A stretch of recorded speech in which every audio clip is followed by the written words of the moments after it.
Bienvenidos a esta nuestra cuarta sesión de OTT Café, Transfiriendo Experiencias. El día de hoy vamos a hablar sobre cómo conformar una oficina de transferencia de tecnología, el caso particular de la Universidad Panamericana. Me permito presentarme, mi nombre es Alejandra Barraza Morales, soy coordinadora de la Oficina de Transferencia de Tecnología del Centro de Investigación Científica de Yucatán. El día de hoy me acompaña mi compañero Juan Jesús González. Él está en la Dirección de Enlace Industrial de la red. Juan, bienvenido. Muchas gracias, Ale. El día de hoy nos acompaña el doctor Juan Alberto González. Él es director corporativo de tecnología de la Universidad Panamericana. Le damos la más cordial bienvenida, doctor. Gracias por brindarnos este tiempo para platicar la experiencia que desde la Universidad Panamericana han tenido en conformar una UTT. Gracias por la invitación. Para mí es un gusto estar con ustedes y con los integrantes de la red y quienes finalmente hoy deciden unirse a esta sesión. Y pues encantado, gracias por la invitación. Jesús también, por supuesto, para nosotros como Universidad Panamericana, a lo largo de los casi 60 años que está por cumplir esta institución, pues hemos tenido un compromiso fundamental e importante, no solo con la generación de conocimiento, por supuesto, a través de la formación de diversos perfiles de estudiantes y personas que acuden a nuestras aulas a formarse como futuros profesionistas, sino también, por supuesto, hacer posible la transferencia de este conocimiento hacia un impacto pues, que sea benéfico para la sociedad. Entonces, encantado de estar con ustedes, de compartir la experiencia de nuestra universidad en la materia que ya encontramos. Doctor, pues nuevamente muchas gracias. Yo empezaría por preguntarle, pues, cómo nació la idea de conformar una OTT, si estaba dentro de la misión, de la visión de la universidad, el hecho de tener una oficina de transferencia de tecnología. Entonces, nos gustaría que nos platicara un poquito la experiencia en ese sentido. Claro.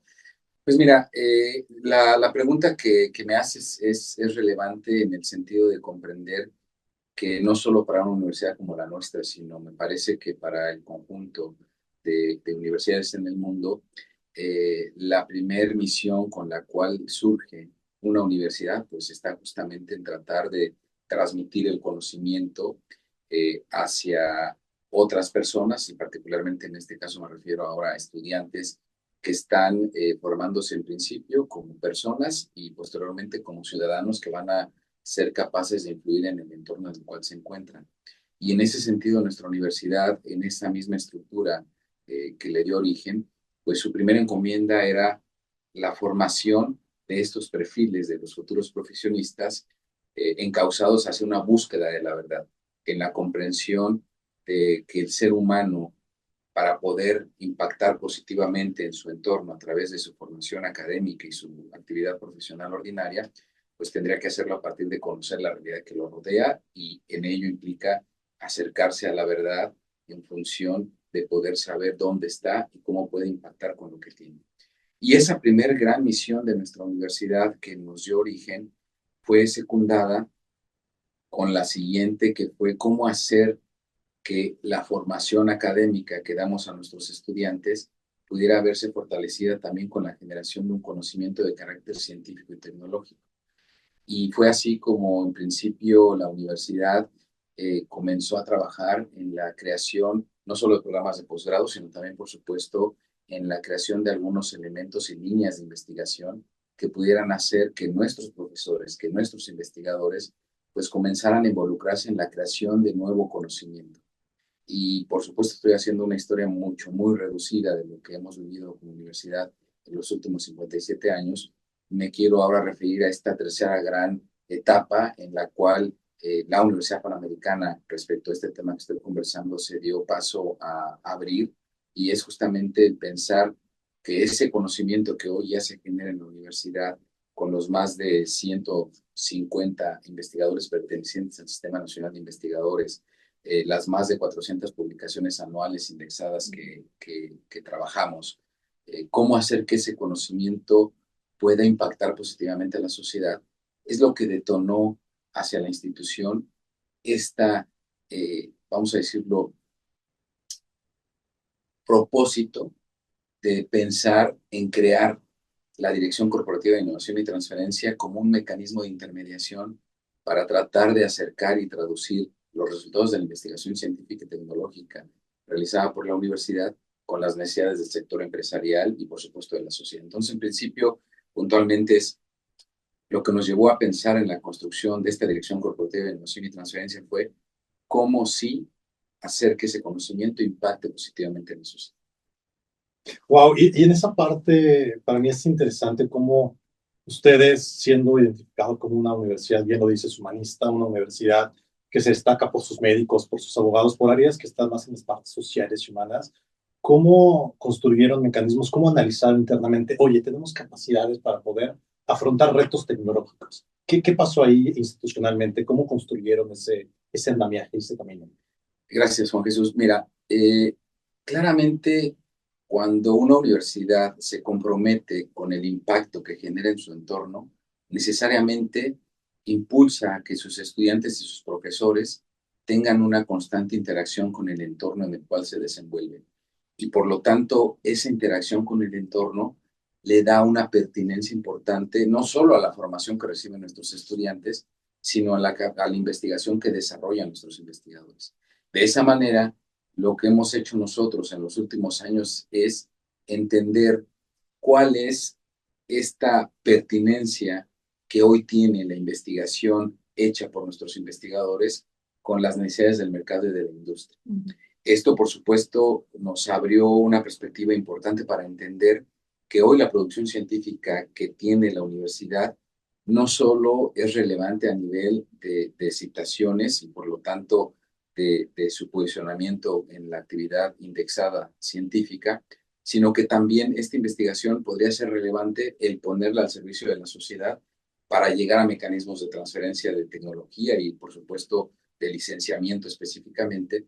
Y fue así como nosotros lo que buscamos es identificar de primera mano cómo las investigaciones que hoy hacen nuestros investigadores, naciendo desde el ámbito científico y tecnológico, tienen componentes por esta interacción con el entorno que puedan hacerlas rápidamente ejecutables y comprensibles para que la industria y la sociedad los vea como un punto de encuentro y comencemos a generar un diálogo con la industria, con la sociedad en lo general, para tratar de entender de qué manera aceleramos el proceso de que ese conocimiento y esos resultados de investigación impacten positivamente. Entonces, Sí, y en ese sentido es porque ustedes tienen tres sedes, tienen sí, Aguascalientes, Guadalajara, Ciudad de México. sí, Entonces, las necesidades de una gran metrópoli como lo que es la Ciudad de México, las necesidades de Guadalajara, que es occidente, mucho agroindustrial, mucho de tecnología en la parte farmacéutica, dispositivos médicos, y Aguascalientes, que es un polo bastante estratégico en el centro del país, pues son tres realidades. Entonces, sí, claro. ¿cómo contrastan estas realidades para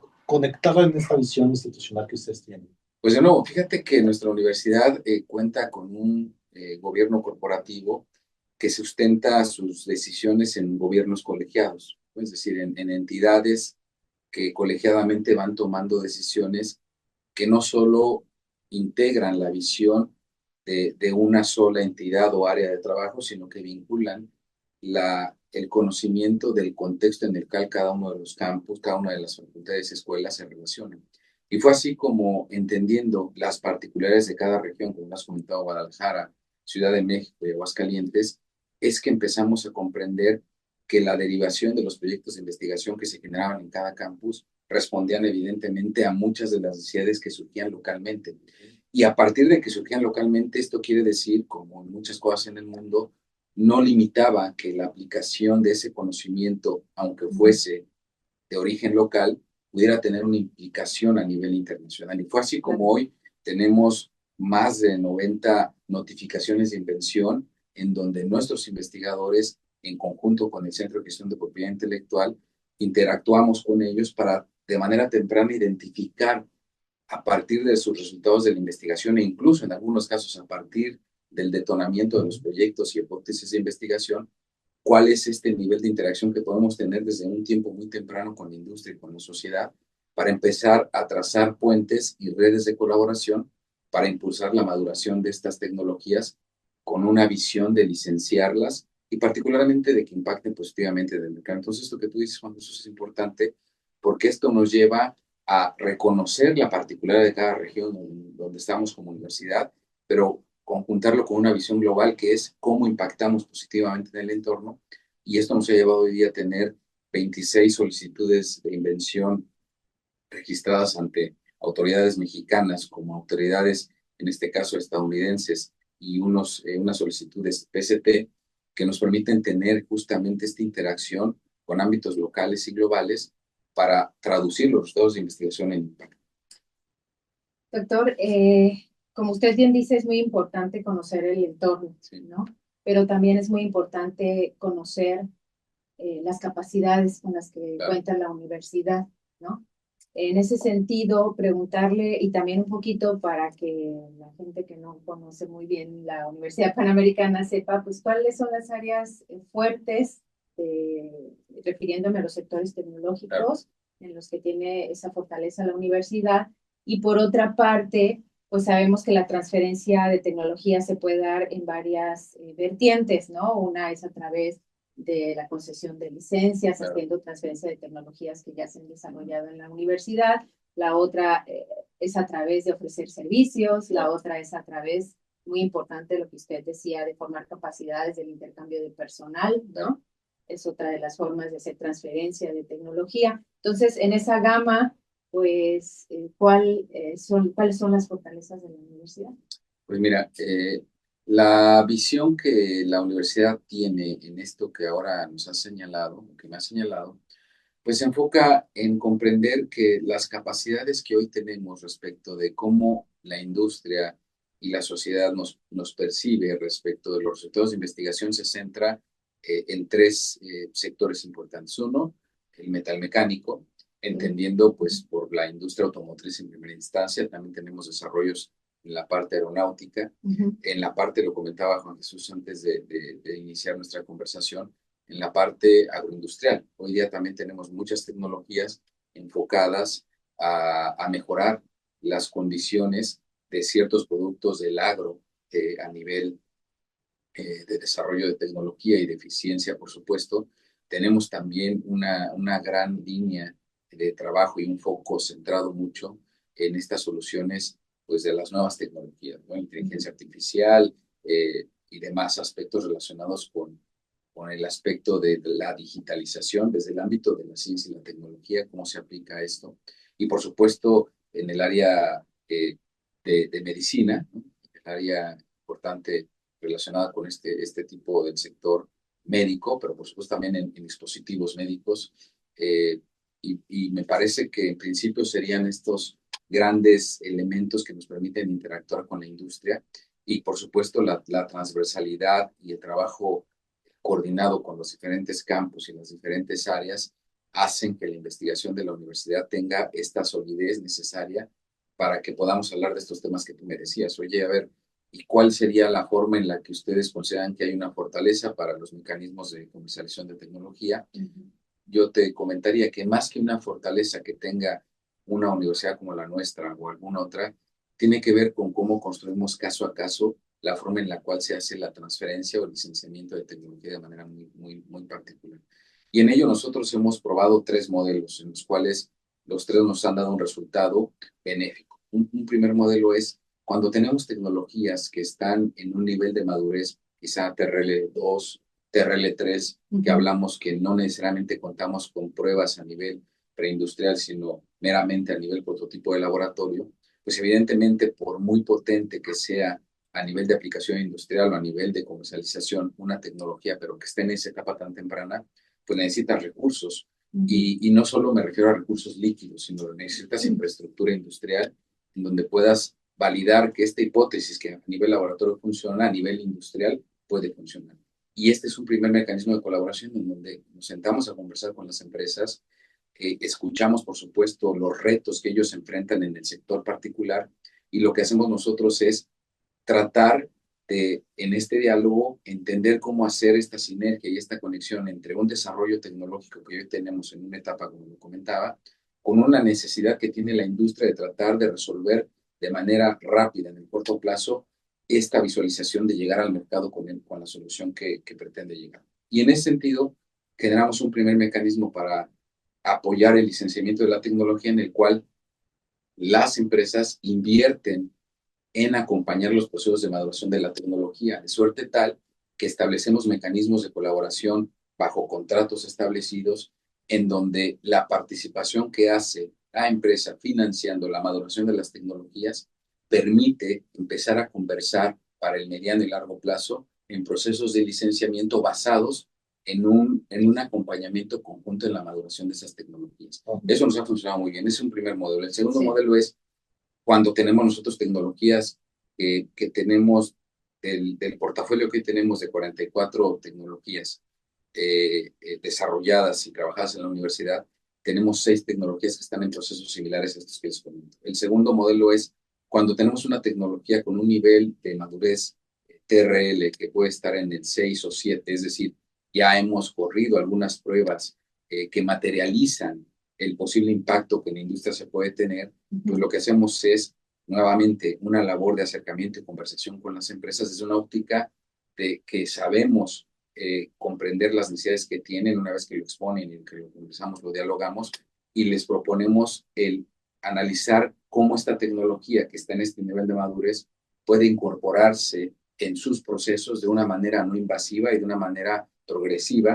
que les permita entonces entender, oye, me parece genial y entonces adopto tu tecnología con todo lo que esto implica a nivel de contratos y demás, y de especificaciones para el licenciamiento, de forma tal que la brecha que está por cerrar por parte de la empresa para que esa tecnología llegue al mercado es menor, y esto por supuesto implica que la posibilidad de negociar un licenciamiento desde una visión comercial es mucho más cercana en este tipo de esquema, que es el segundo. Y el tercero es en el cual directamente trabajamos nosotros, que es, tenemos ya una tecnología que puede estar un TRL 7, 8 tal vez, es decir, ya se han corrido diversas pruebas y validaciones en un sector industrial particular, con una entidad empresarial en particular, y de pronto lo que buscamos es entender cómo esta tecnología prácticamente ya se incorpora como una nueva solución, un nuevo producto, un nuevo servicio a lo que una empresa establecida tiene como cartera de productos, y ahí de manera inmediata lo que se hace es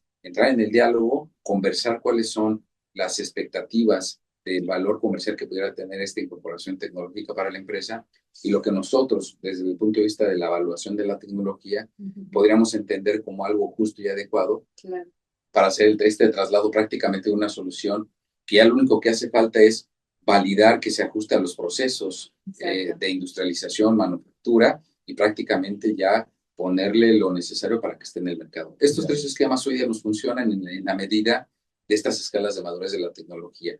Y yo diría, quizá para cerrar esta pregunta, es lo esencial y fundamental en los tres caminos es el diálogo con la industria. Es decir, cuando tú dialogas y tratas de comprender cómo aportas valor a esa entidad, cualquiera que ésta sea, es en la medida en la cual efectivamente puedes comenzar a hablar de ciertos procesos de licenciamiento de tecnología. Antes, ¿no? Es decir, el modelo centrado en decir, tengo esto y cuesta esto, y cuándo me lo pagas y en qué medida y de qué forma, esos son modelos obsoletos que no necesariamente ayudan a que la investigación que se hace en entornos universitarios trascienda a un impacto social. Ya, y en ese sentido, ahí me gustaría, una duda que seguramente tienen muchos de los que nos están mirando en este webinar es, oye, ¿cómo empezó? O sea, ¿cómo se lo presentaste tú a las autoridades? Oye, esto es un camino que tenemos que tomar. Claro. O sea, cuéntanos cómo fue ese proceso de convencimiento, porque aquí nosotros estamos convencidos de que la transferencia tecnológica y el desarrollo tecnológico es un camino para generar bienestar y desarrollo económico, social de México. Pero en ese sentido, ¿cómo se lo presentas a personas que no hablan de estos temas que en este momento estamos entendiendo? ¿Cómo qué haces para poder? ¿Qué hiciste, mejor dicho? En principio, habrá que comprender que nuestra institución, como muchas otras más, se trazan perspectivas ambiciosas que trazan en el largo plazo ciertos aspectos que tenemos la esperanza de poder lograr y alcanzar. Uno de ellos era este. Cuando se trazó la estrategia de investigación por parte de nuestra Universidad Panamericana, se veía en una visión de mediano y largo plazo que la calidad y la cantidad del acervo científico y tecnológico representado por las investigaciones que hacían nuestros investigadores habría que detonar necesariamente la creación de una entidad que pudiera darle visibilidad a estos resultados de la investigación, pero que a la vez de darle visibilidad, les diera los elementos de interacción con el entorno para que necesariamente todo esto que se ha venido creando durante décadas en la universidad, como un acervo de investigación, infraestructura, talento, pudiera efectivamente visualizarse como un impacto concreto en la mejora de la vida de las O personas. sea, lo ¿no? que quieres decir es que ser citado ya no era suficiente. Sí, exacto. Es- ¿No? Es decir, y más que no fuera no será suficiente, es decir, el tener una métrica centrado en la citación respecto del éxito de una entidad que genera conocimiento, como lo puede ser una universidad, me parece que es muy bueno. Y obviamente el ser bueno siempre va a estar en una visión de cómo es que esa capacidad para generar cosas positivas la ves traducida en materialidad.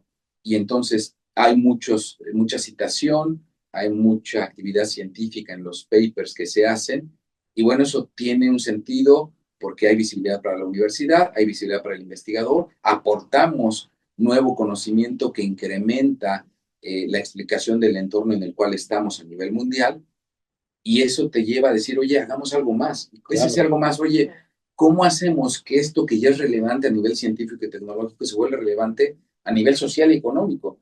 Entonces fue ahí que se dijo, oye, es pertinente en el 2021 el pensar en la creación de una oficina, una dirección corporativa de innovación y transferencia que habilite, la palabra quizás sería importante, que habilite el que ese conocimiento que ya se ha generado comience primero a identificarse por el potencial de protección de la propiedad intelectual que pudiese tener, pero también que pudiera prospectarse respecto de la posibilidad de interés e impacto económico que pudiera tener para los diferentes actores del entorno empresarial y económico.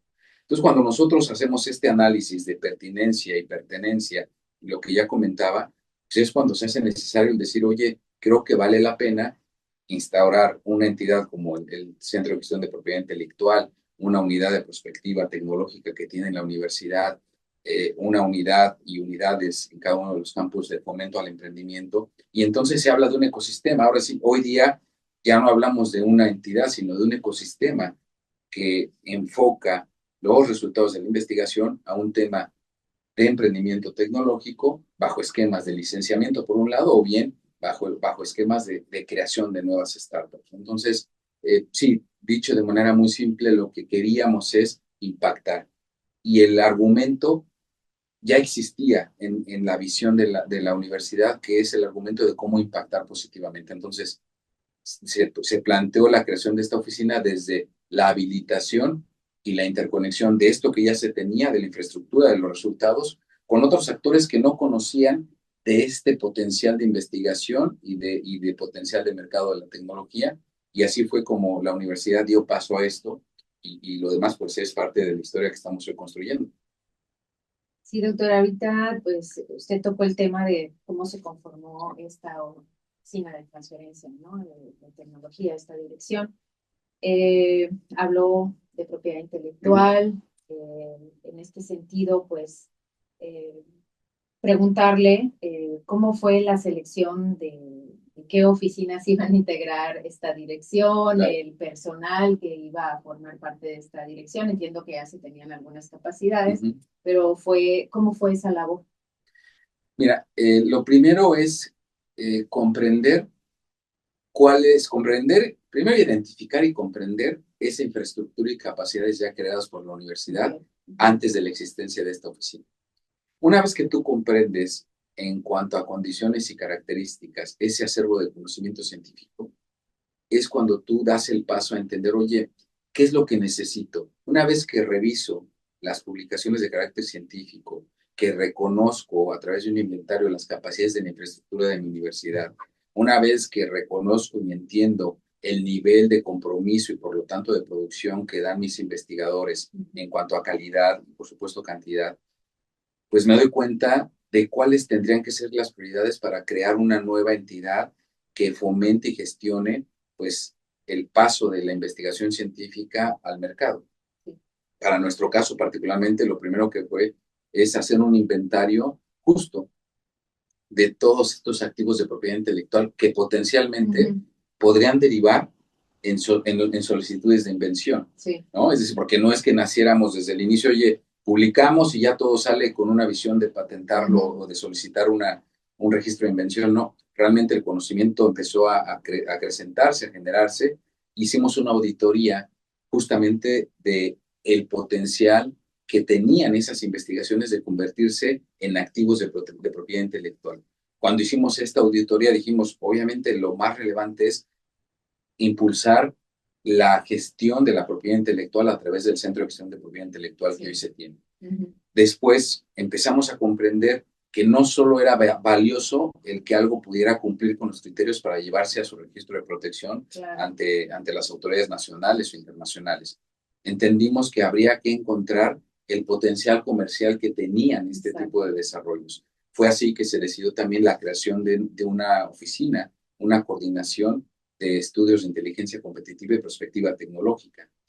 Y por supuesto, una vez considerado esto, también se visualizó, oye, pero ¿qué pasa con aquellas, lo que platicé hace un momento, con aquellas tecnologías que por el nivel de sofisticación, por el nivel de inmadurez o de madurez de TRL, de las tecnologías, pues no habría otra forma de hacer que salieran al mercado si no es a través de spin-offs, a través del emprendimiento, con el uso y la aplicación de este conocimiento universitario, pues se creó justamente un Consejo Institucional de Emprendimiento que no solo impulsa este tipo de aspectos que les he comentado ahora, sino que también es responsable de impulsar el fomento al emprendimiento de los estudiantes universitarios y en general de la comunidad de la Universidad Panamericana.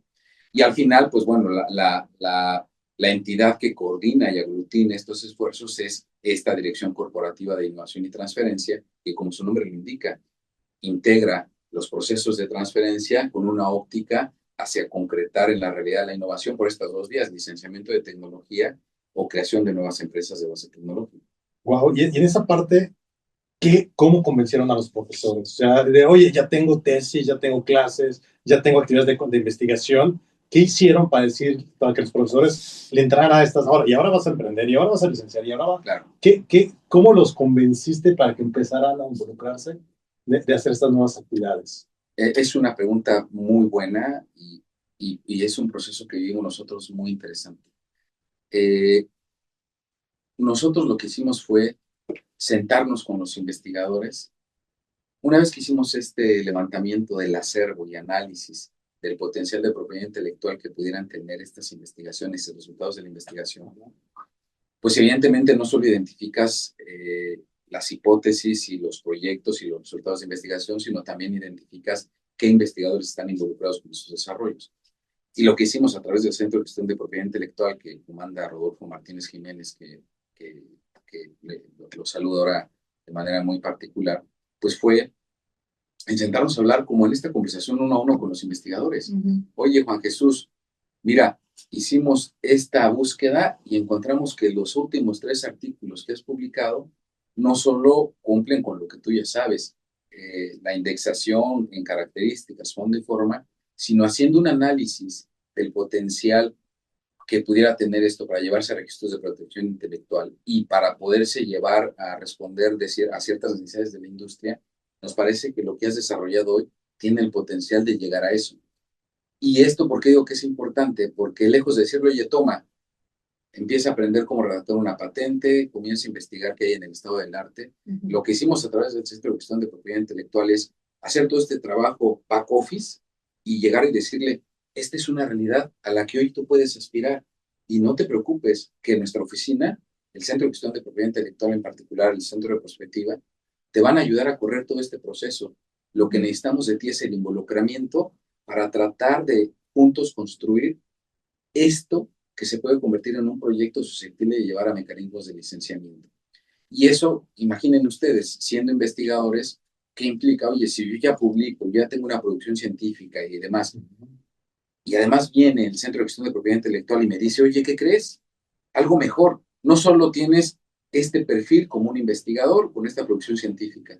A partir de lo que ya hoy haces, tienes la posibilidad de convertirte en un inventor. Sí. Tienes la posibilidad de acceder a crear valor tecnológico a través de estas solicitudes, o más bien dicho, estos activos de propiedad intelectual. Sí. Y luego les dices, oye, ¿y qué crees?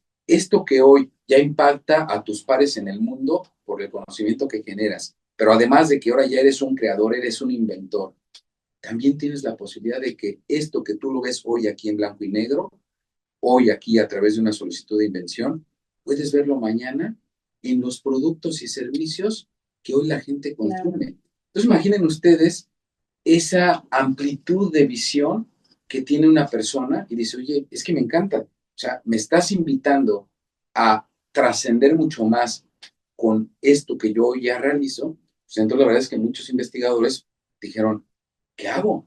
¿Cómo me sumo a esto? Y ahí justo es, no pretendemos a ellos convertirlos en redactores de patentes, ni pretendemos convertirlos a ellos como investigadores en gestores de tecnología, no, son investigadores que en ese mismo rol se convierten en inventores y en ese mismo rol apoyan a la maduración de sus tecnologías que posteriormente tendrán una posibilidad de licenciarse y ampliamos en todo sentido el impacto, no solo de la universidad, sino también de las personas. Entonces, fue un proceso muy interesante que lo vivimos, hoy todavía lo seguimos viviendo, porque le ayudamos a los investigadores a que no se desenfoquen de lo que están haciendo y que es valioso, y les abrimos la perspectiva a tener un mayor alcance.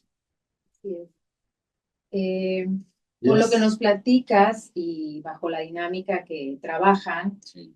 Quiero pensar que ya tienen procesos bien establecidos, ¿no? Sí. Porque son muy importantes los procesos dentro de una OTT, ¿no? Y también son importantes las normativas, los Sí. lineamientos, este tema que platicaba, doctor, del establecimiento de empresas por investigadores Sí. o por personal de la propia universidad. El tener bien regulado esa parte es muy importante porque muchas veces es el motivo por el cual muchos investigadores no se animan a emprender, Claro. ¿no? Que es el caso, bueno, yo estoy en un centro público de investigación, entonces, pues aún no están muy claras las reglas en Claro. ese sentido y hay un cierto temor, Sí. ¿no? A lograr el emprendimiento. Claro. Entonces, no sé si nos pudiera comentar un poquito Sí. al respecto, cómo han sobrellevado esa parte. Has dicho algo que es fundamental.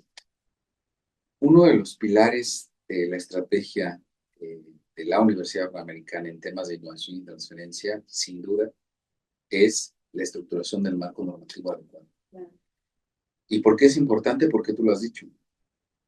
Cuando no le damos certidumbre a los actores involucrados en estos procesos, no hay posibilidad alguna de crear valor si no primero creamos una certidumbre de cuáles son los alcances en términos de beneficios y responsabilidades y obligaciones que tiene que cumplir cada uno de los entes en este rol de gestión de la transferencia, con lo cual nosotros lo primero que pusimos en la mesa fue la creación de un comité de propiedad intelectual. Este comité de propiedad intelectual fue el primer eslabón del ecosistema que se creó en esta materia, para posteriormente con esa entidad colegiada en donde participan no solo los directores jurídicos de nuestros campos, sino también participan representantes de los investigadores en ese comité, se comenzó a estructurar la normativa que hoy tiene la universidad.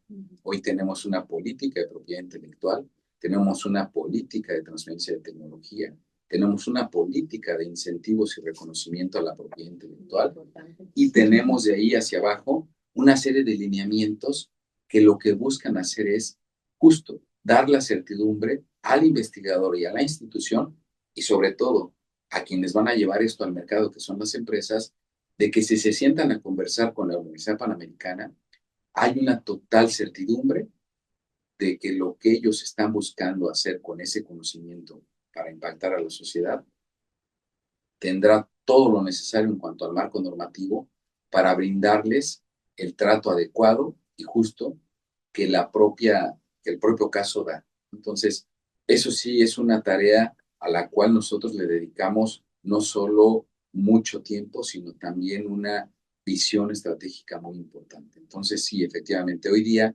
si algo hemos hecho y que es importante en esta materia como universidad, ha sido gracias a que tenemos las reglas muy claras.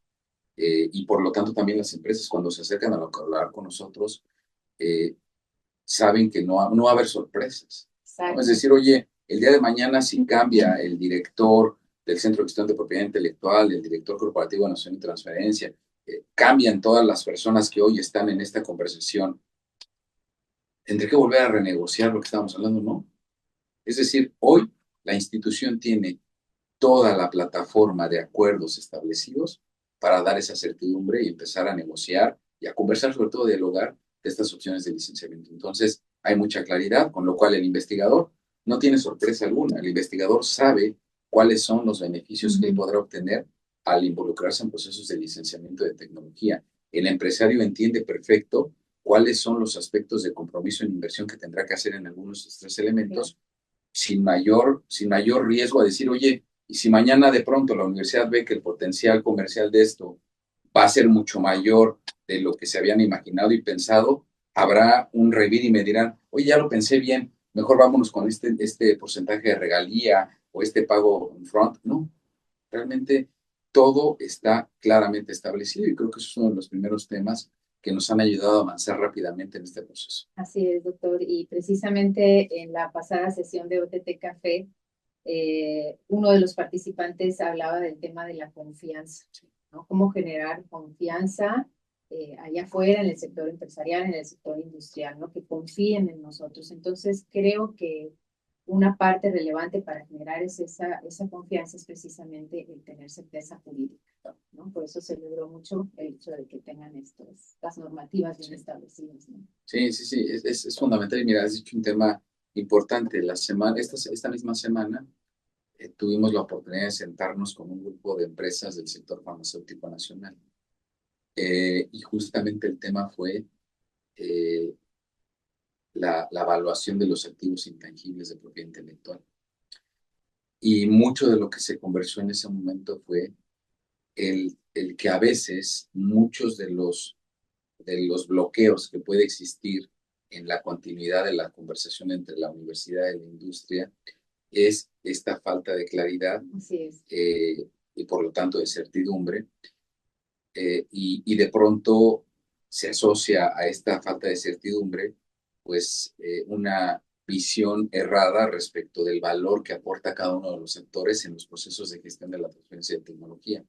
Entonces, uno de los elementos que quiero compartir ahora en estas sesiones, pues hay que comprender que evidentemente en un principio habrá que llegar a una primera aproximación del valor que tiene una tecnología o un know-how que pretendemos se pueda licenciar a las empresas, y ese valor es totalmente distinto al precio final al cual se llegue a negociar, porque evidentemente el valor es una promesa de realización de actos futuros, y particularmente de beneficios económicos futuros, desde una perspectiva de un análisis comercial de la industria, es decir, de mercado de la industria y potencial tecnológico y demás, cosas que ustedes conocen muy bien.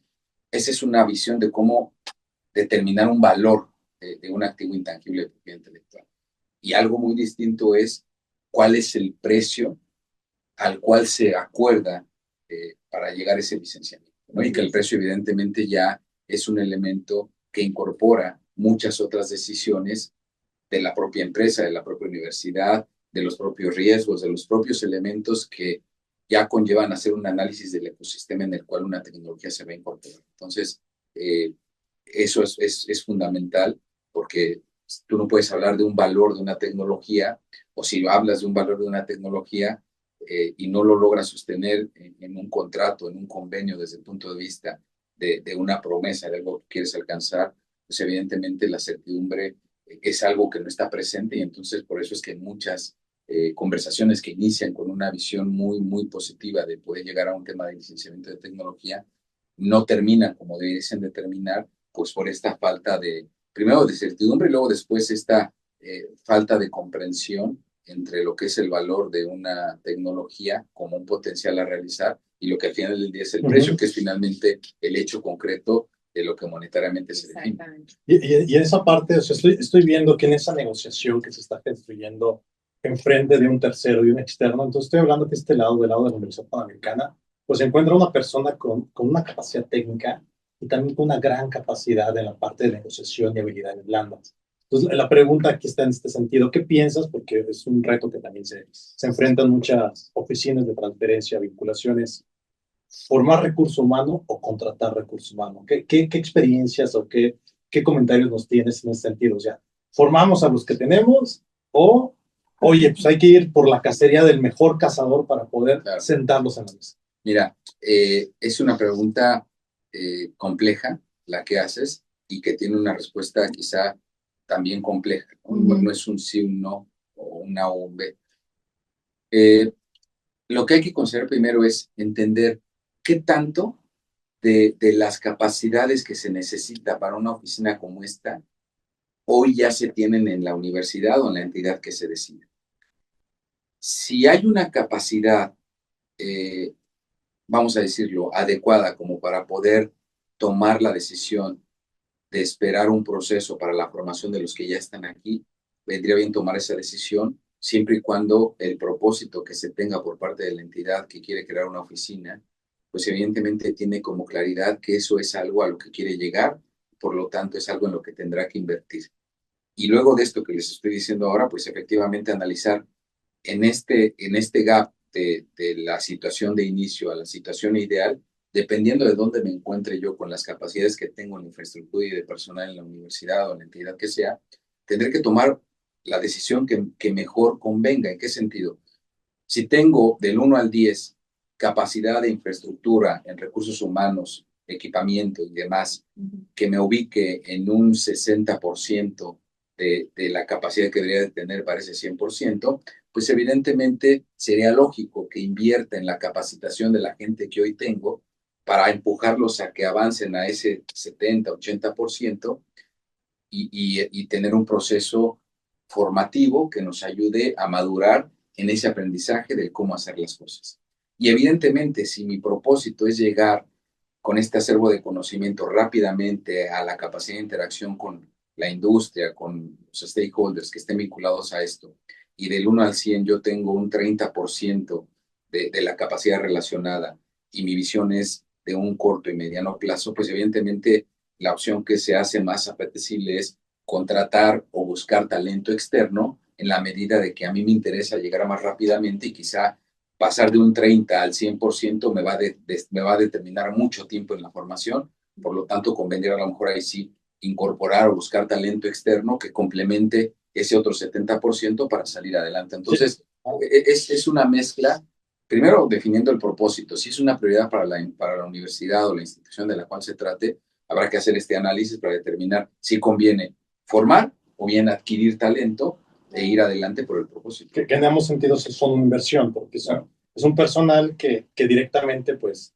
en función de la tasa de éxito que está teniendo esta oficina, trayendo recursos a través de sus servicios o vinculaciones o licenciamientos o procesos de transferencia, pues es una inversión que se retorna. Entonces, en ese sentido, ya sea invertirle en talento, por un lado, en su formación, o invertir talento en contratación, pues, al final eso nos va a regresar en un beneficio económico que entra directamente a la institución. Sí, que mira, cuando tú has dicho algo importante, las mejores universidades del mundo reconocidas en ello, en temas de transferencia de tecnología, han demostrado una y otra vez que efectivamente el mirar los beneficios económicos en la operación de una oficina de gestión de transferencia de tecnología tiene que ser necesariamente una visión de mediano y largo plazo. Te estoy hablando de 10 a 20 años.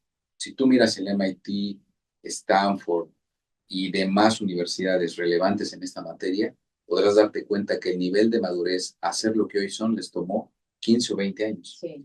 Eso es importante reconocer en nuestro país. Si nosotros fundamentamos la decisión de inversión y de avanzar en la creación de estructuras de intermediación para la transferencia de tecnología con una visión de corto plazo, pensando en que si invierto hoy 10 pesos en un corto plazo de 2, 3 o 5 años obtendré 20 pesos de regreso, de entrada es una visión errada.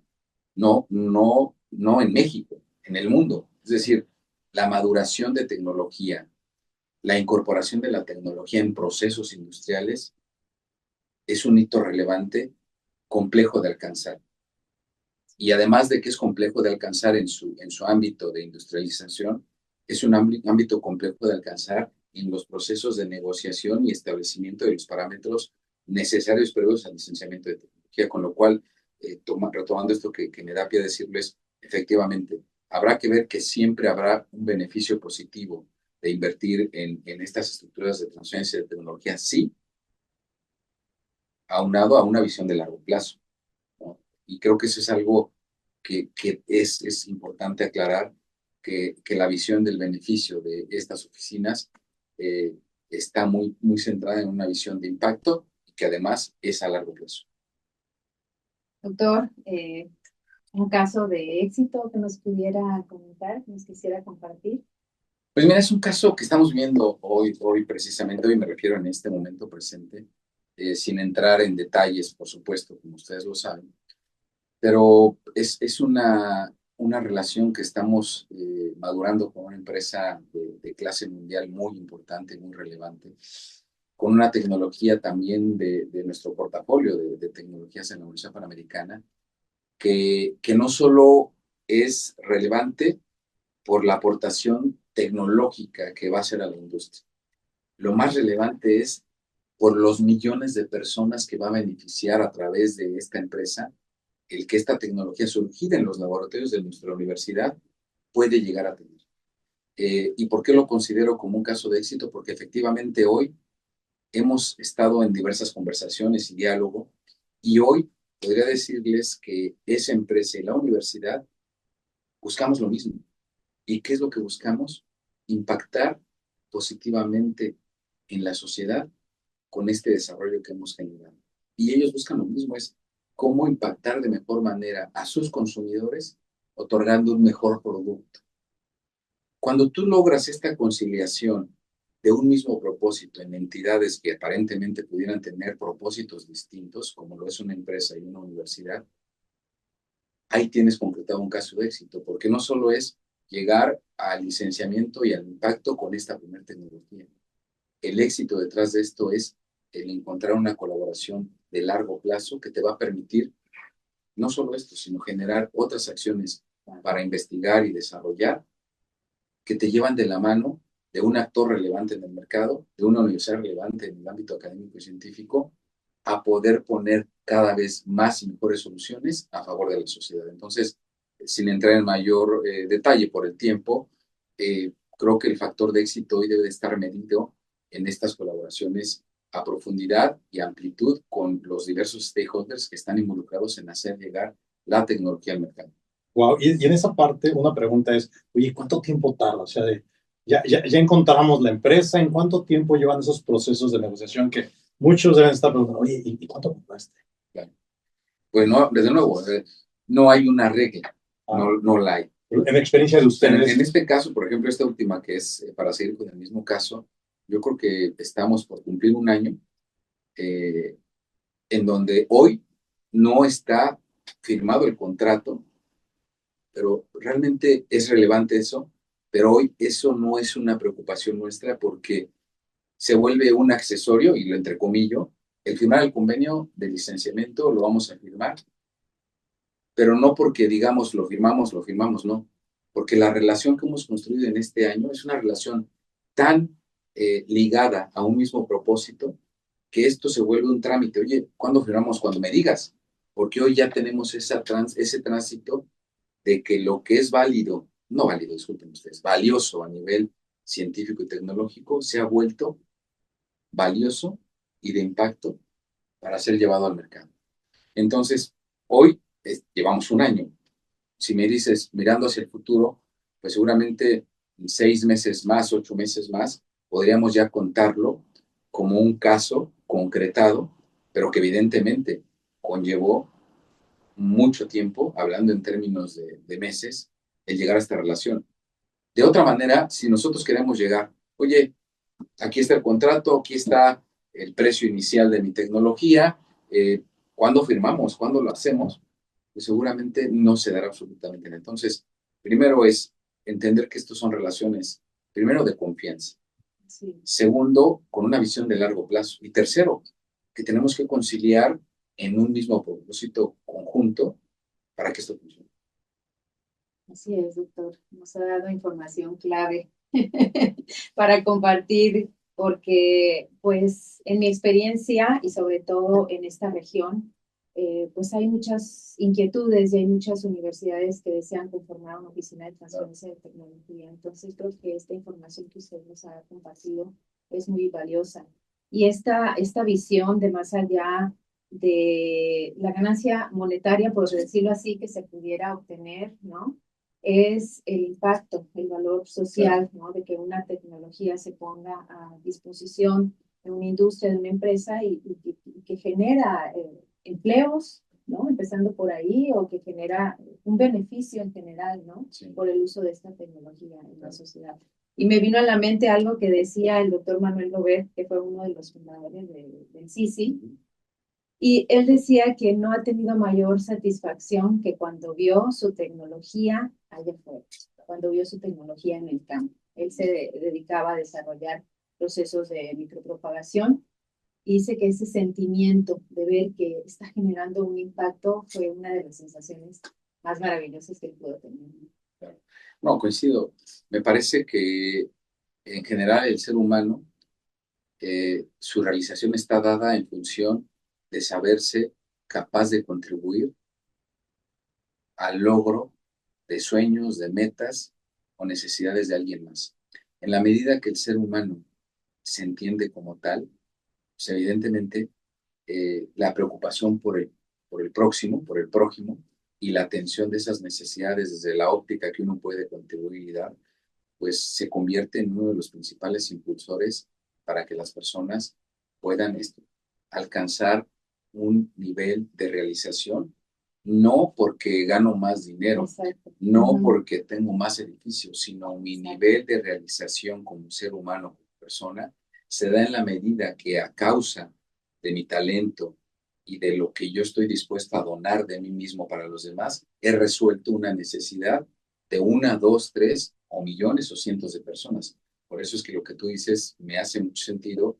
Y sí, efectivamente, hay muy pocas cosas, ojalá que hubiera más, que dan ese nivel de satisfacción hacia el ser humano que preocuparte e interesarte por los demás y contribuir a eso, a los sueños o a atender las necesidades de alguien más fuera de ti mismo.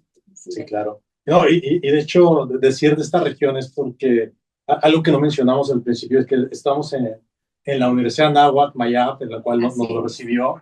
Estamos aquí en la zona peninsular, en donde agradecemos muchísimo la visita del doctor Juan Alberto, aquí a la región de Yucatán. Aquí estamos en Mérida transmitiendo. Muchas gracias por el miembro del OTT, la Anáhuac Mayab, por prestarnos estas instalaciones, por prestarnos este espacio.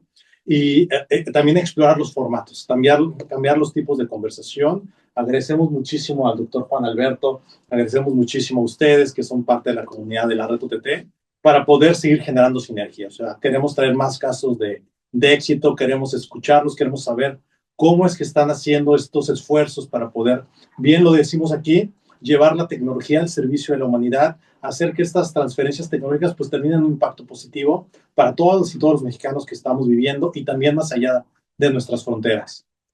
Bueno, pues a mí no me queda más que agradecerle al doctor Juan Alberto González. Esto fue OTT Café, transfiriendo experiencias, y les invitamos a acompañarnos en nuestra siguiente sesión para tomarnos un cafecito juntos. Muchas gracias.